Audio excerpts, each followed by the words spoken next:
bah, vaut mieux le faire en français que pas du tout, quoi. Et puis aussi, il y a quelques questions sur la différence entre les courses de master et les short courses, les cours de courte durée. La différence?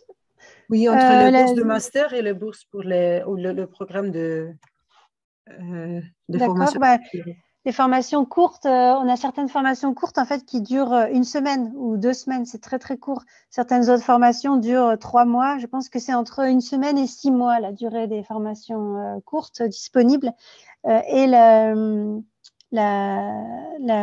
formations de master, c'est des formations au niveau master, donc je pense que la plupart du temps c'est 1 voire 2 ans, ça dépend du type de master.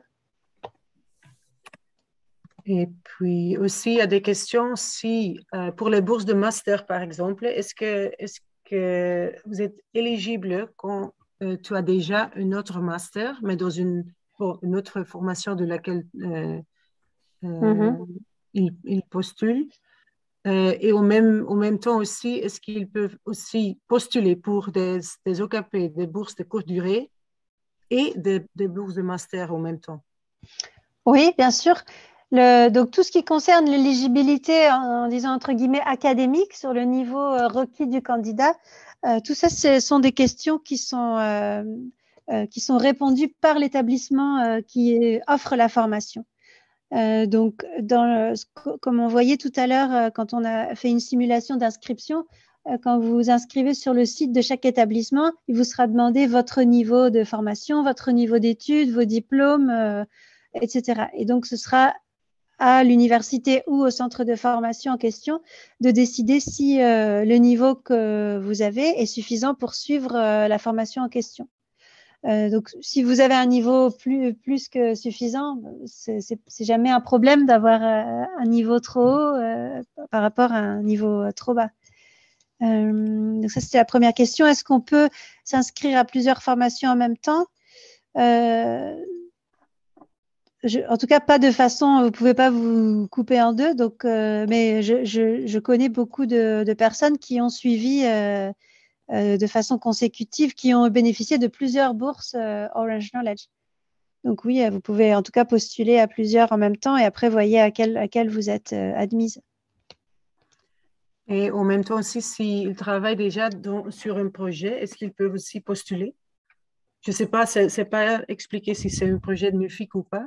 Oui, oui, bien sûr. C'est même, peut-être c'est allé un petit peu vite, mais dans le formulaire, dans notre système d'inscription Delta, on souhaite en fait favoriser l'intégration entre les différents instruments du programme Orange Knowledge. Et donc, une des dernières questions fait référence justement à cet aspect-là. Si vous avez travaillé par le passé ou actuellement collaboré à un autre type de projet financé par le programme Orange Knowledge, ça donne des points supplémentaires. Donc, c'est tout à fait possible. Et j'ai aussi une question spécifique. C'est quelqu'un qui explique qu'il s'est inscrit dans le domaine de SDSR à KIT, le Royal Tropical Institute, et ils l'avons dit de répondre dans 4 semaines. Et la question maintenant, c'est comment postuler aux bourses, parce que les deux ne sont pas les mêmes. Oui, effectivement, comme le temps est un petit peu serré, moi, je vous conseillerais de faire l'inscription à la bourse OKP en parallèle. Donc, vous êtes inscrit, c'est très bien, à travers KIT pour la formation qui vous intéresse. Je pense qu'il faut directement, vous êtes en contact du coup avec ces personnes-là. Il faut que vous leur demandiez de partager avec vous le site spécifique à KIT sur le système Delta. Ouais. Et puis ici aussi, est-ce que le nombre de bourses est limité? Est-ce qu'il y a un maximum de bourses par pays? Bien sûr, le budget total, hein, l'enveloppe totale est limitée.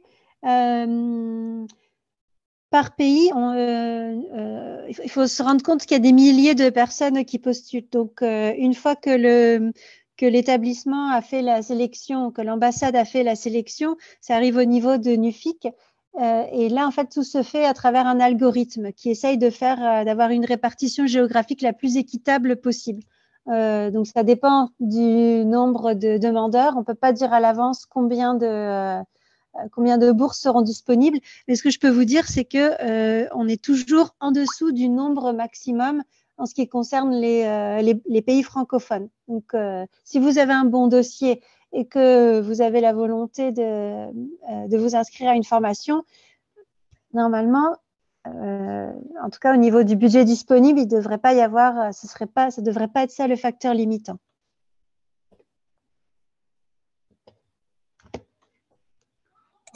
Il y a aussi beaucoup de questions pour partager l'enregistrement de la présentation ou bien notre page Facebook ou autre part, et aussi de partager le lien aux présentations même, avec tous les liens des emails. Oui. Et aussi, deux fois la question, quels sont les bénéfices inclus dans la bourse?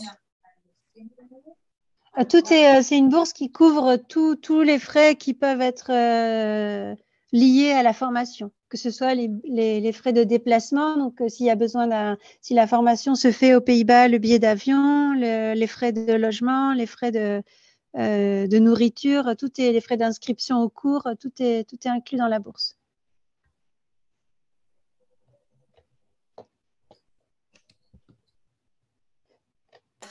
Je suis en train de voir s'il y a encore des questions qui ne sont pas, parce qu'il y a quelques questions sur lesquelles on a déjà discuté. Ici, il y a une question. Est-ce que vous pouvez revenir sur les pays concernés par une déclaration de l'autorité publique? Ça, c'est demandé par la mine du Sénégal. Je peux les remettre. Oui, je peux revenir. Il s'agit du Bénin, du Burundi, de la Guinée-Conakry, du Mali, du Niger et de la Tunisie. C'est la liste des pays concernés. Et donc, dans ces pays-là, les personnes concernées sont celles qui travaillent pour des établissements publics, pour des ministères en particulier, pour tous les fonctionnaires.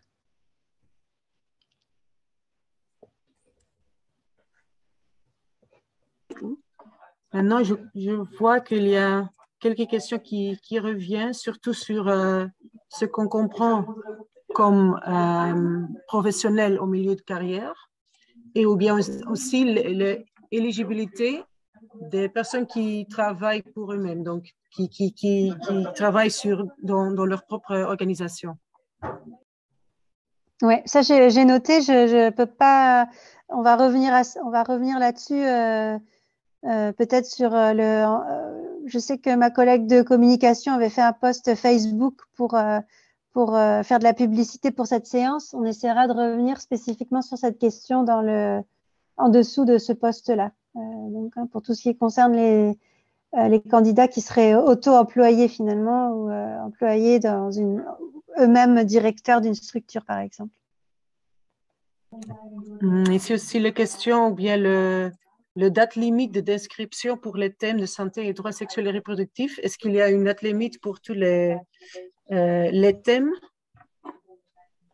Donc, la date, il faut bien comprendre qu'il y a deux inscriptions différentes. C'est ça qui est vraiment important à comprendre. Il y a l'inscription auprès de l'établissement qui offre la formation.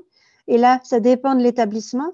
C'est-à-dire que pour j'ai contacté l'établissement qui s'appelle ICRA, qui donne les formations, qui propose les formations en français sur les thèmes de l'agriculture. La date limite est le 28 octobre. Et l'établissement qui s'appelle le KIT, l'Institut Royal des Tropiques, qui offre les formations sur la santé de la reproduction. Là, la date limite est le 14 octobre, c'est la semaine prochaine. Pourquoi? C'est parce qu'en fait, donc ça c'est la date limite au niveau des établissements en eux-mêmes. À côté de ça, en parallèle, vous avez la date limite pour la demande de bourse correspondant à ces formations. Certains établissements ont une date clôture plutôt les inscriptions parce que eux-mêmes doivent étudier les dossiers. Et sinon, ils n'ont pas assez de temps pour étudier les dossiers des candidats. Donc encore une fois, c'est important d'aller sur le site de l'établissement qui offre la formation qui vous intéresse. Sinon, je vois dans le chat quelqu'un qui demande, donc on peut choisir master et on peut postuler pour les deux. Vous pouvez postuler pour les deux, mais il faut savoir que actuellement, la possibilité de bourse qui est l'appel qui est ouvert actuellement concerne uniquement les formations courtes. Comme je disais dans ma présentation, l'année prochaine, je pense au premier trimestre, on va ouvrir une possibilité, un appel à candidature pour financement de bourse de master. Mais actuellement, on est uniquement concerné par les formations courtes, ce qui ne vous empêche pas d'anticiper l'appel de l'année prochaine. Et au contraire, je vous encourage à faire de la sorte. Aussi, s'ils ont postulé, après combien de temps est-ce qu'ils sachent si la bourse est acceptée? Le calendrier qui est visé actuellement par NUFIC, c'est d'informer, je crois, tous les candidats au plus tard le 19 décembre. Et puis, est-ce qu'il y a des mesures d'accompagnement mises en place après la formation?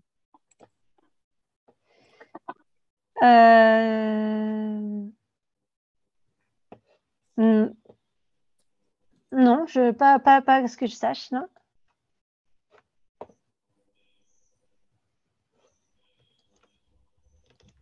Ici, je crois qu'on a maintenant déjà parlé de presque tout parce qu'il y a un peu des questions qui étaient les mêmes, mais ici, il y a aussi la question où il y a la compréhension de langue anglaise, est-ce que est obligatoire ou pas?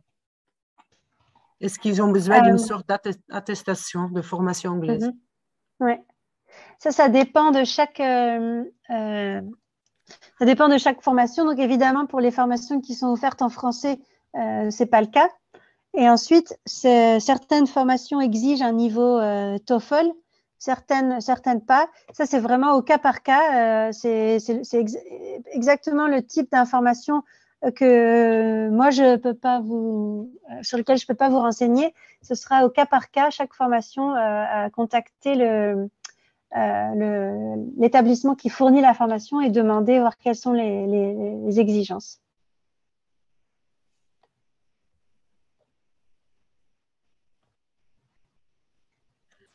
Il y a encore des questions pour avoir le lien au site pour déposer, pour CAP, pour les bourses, mais aussi, par exemple, s'ils veulent postuler pour des summer courses directement, est-ce qu'ils peuvent le faire directement dans le site Study in Holland? Non. Le site Study in Holland, c'est uniquement un site qui vous ouvre la porte vers C'est un catalogue, en fait. Il faut voir ce site comme un catalogue des formations disponibles. Et à travers ce site, vous aurez le contact des établissements qui proposent les formations.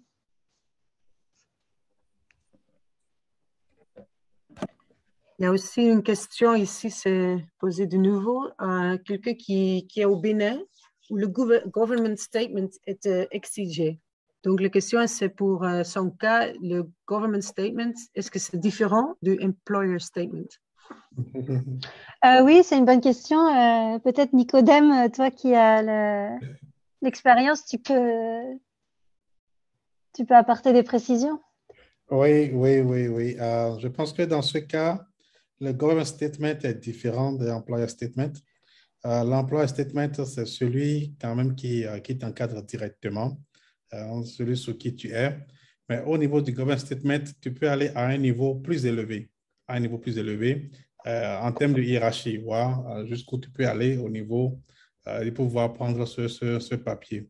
Moi, à mon niveau, quand j'étais à l'UAC, j'avais pris ça au niveau de l'école, mais après maintenant, l'école pour employer statement, mais au niveau du rectorat pour le government statement. Donc, il y a certains qui prennent ça au niveau des ministères. Donc, tout dépend de là où vous avez, disons, une facilité pour avoir ces documents, parce que ça prend du temps. Merci. Merci, Nicodème. Oui.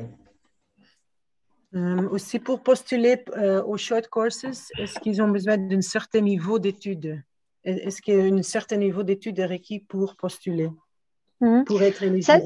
Ouais, c'est la même réponse. Ça, c'est vraiment le jugement et se situe au niveau de l'établissement néerlandais qui propose la formation. Donc, encore une fois, il faut vraiment utiliser le site Study in Holland quelque chose qui recense toute la palette des possibles et ensuite vous orienter le plus rapidement possible pour contacter l'établissement responsable de la formation qui vous intéresse. C'est lui qui pourra vous indiquer les requis en termes de niveau d'anglais, comme on vient d'avoir la question, ou en termes de niveau tout court, niveau technique, disons, au niveau académique. Je vois aussi beaucoup de questions encore sur tous les documents et les liens pour postuler. Donc, j'ai partagé dans le chat aussi le site web de NUFIC où se trouvent les formations sur des bourses individuelles. Donc, là aussi, il y a les documents et l'explication du processus. Donc, je crois normalement, vous pouvez trouver tout là-dedans. J'ai partagé le lien vers Study in Holland. Comme ça, OK. aussi, À cet instant, je crois on a parlé de toutes les questions parce qu'il y a quelques questions qui sont juste un peu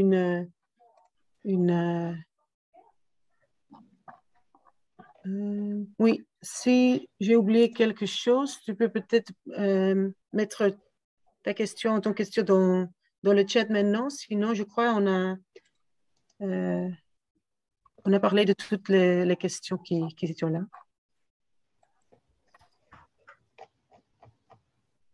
OK. Donc, peut-être en clôturant, on laisse encore 2-3 minutes s'il y a des dernières questions. Et sinon, je propose qu'on clôture la séance avec pour résumer en disant qu'on partagera les enregistrements de ces deux séances comme ça, parce que je pense qu'on a perdu énormément de personnes entre le premier et le deuxième Zoom. Oui, on a et comme ça sera c'est pas grave, comme ça tout est enregistré, donc tout le monde a juste la possibilité de questions qui ont été réduites, mais on peut toujours répondre aux questions après coup. On est toujours disponible par email. Quel est le mail sur lequel ils peuvent demander les questions? Comme ça, je peux aussi partager le mail dans le chat. Est-ce que c'est okp@nufic? Oui, je pense okp@nufic.nl. Oui. Voilà. C'est bien ça, oui. Et aussi le PDF ou bien toutes les documentations sur les critères d'éligibilité, ça se trouve aussi dans le site web. Oui, et donc je vais demander aussi à notre collègue de communication de partager la petite brochure qu'on a faite en français. Mais sinon, toutes les informations sont effectivement en anglais sur notre site et on a fait cette brochure spécifique aux candidats francophones qu'on va partager aussi sur Facebook. Il y a une autre question intéressante ici, quelqu'un qui demande, par exemple, dans le site de ICRA, toutes les formations sont totalement en ligne. Donc, dans ce cas, de quoi consiste la bourse OKP? Déjà, pour payer la formation, je pense, les frais d'inscription à la formation. Et effectivement, il y aura. Je pense que c'est quelque chose à demander à ICRA même. Peut-être que c'est. J'avais ouvert justement tout à l'heure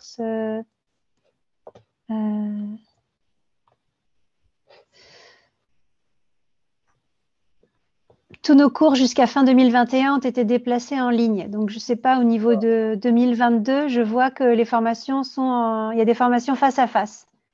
Je vois par exemple du 16 au 27 mai pour la formation Booster l'agribusiness et du 6 au 12 février, il y a 2 dates en présentiel. Oui, il y a une question là que je trouve intéressante. Il dit, j'ai vu sur le site de ICRA que les formations sont totalement en ligne. Dans ce cas, en quoi consiste la bourse OKP? C'est la question que Ine vient de poser. Je pense qu'une grosse partie, c'est les frais d'inscription. Et les détails, je ne connais pas. Mais en tout cas, ce que je disais, c'est que je vois qu'il y a aussi des formations en présentiel qui sont offertes en février et en mai. Et aussi, je tiens à ajouter que les frais d'inscription sont souvent très élevés. Donc, pour la plupart, il y a certains qui n'arrivent pas à les payer. Donc, avec la bourse, vous pouvez participer à la formation sans payer ces frais d'inscription. C'est important. Merci. Ils sont indiqués d'ailleurs, les frais d'inscription, quand vous allez sur le site Study in Holland, c'est marqué le coût.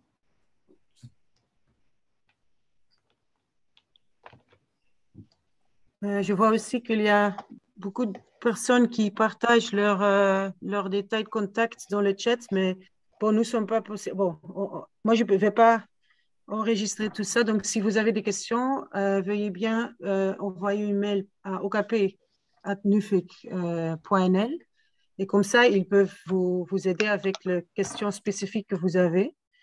Nous ne sommes pas de la possibilité de contacter chaque personne individuellement.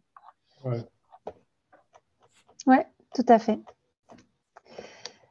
Ok, je pense qu'on peut, je vois que le flux de questions s'est tari, donc je pense qu'on peut clôturer la séance, remercier tout le monde. Et puis, en tout cas, vous souhaitez bonne chance pour vos inscriptions chez les établissements et chez NUFIC. N'oubliez pas de faire les deux. Ok, merci beaucoup à tous. Merci beaucoup. Ça fait un plaisir. Merci Nicodème. Oui. Merci Ine. Au revoir. Au revoir. Au revoir, merci. Oui.